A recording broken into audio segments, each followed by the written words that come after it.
You're also a leader, so you have to deal with people. Sometimes they disappoint you, sometimes you recruit them, you have to let them go perhaps sometimes.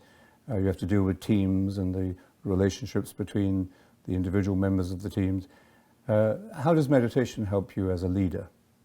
Well, I think you also, in order to answer that question, you have to understand what the principles are that we're operating by, because it's a lot consistent with that way of being. So it's an idea of meritocracy, in which everybody has the right to make sense of things, and that there can be thoughtful disagreement. Everything is taped for everybody in the company to listen to, so that there's no hidden realities.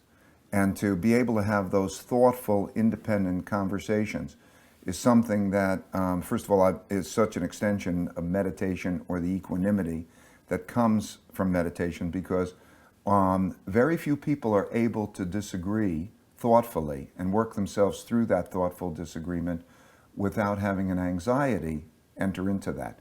Because there's an instinctual reaction to view disagreement as the equivalent of a fight.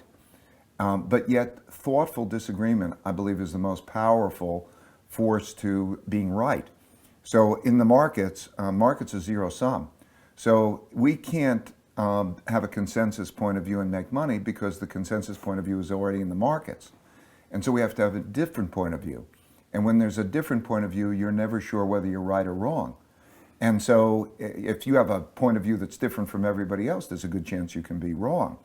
And by being able to have that thoughtful disagreement in which everybody can be very natural and approach that and have that respect without tripping over the ego parts of it is extremely powerful.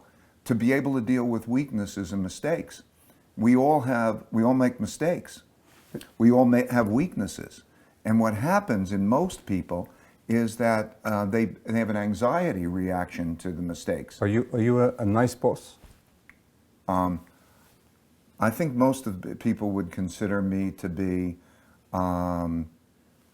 like a really strong parent who loves their kids a lot. I love the people that I'm working with a lot. And at the same time, that we have to set high standards for each other in a non-hierarchical way. And so we're operating by those very high standards that we feel are healthy with each other. So to hold each other to that high standard, we believe is really good with each other.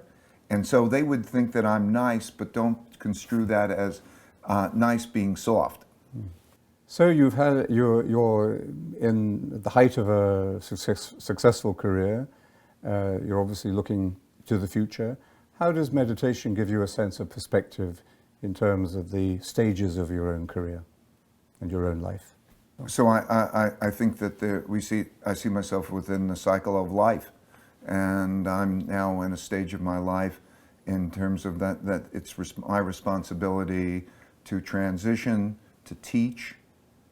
In other words, there's a various stage in your life. So I think of it the kind of three stages. The first stage is you're dependent on others and you're learning. Then the second stage, others are dependent on you. Your kids are dependent on you, and you're working. And that's a stage where you accomplish and you conquer and achieve and you do the best that you can.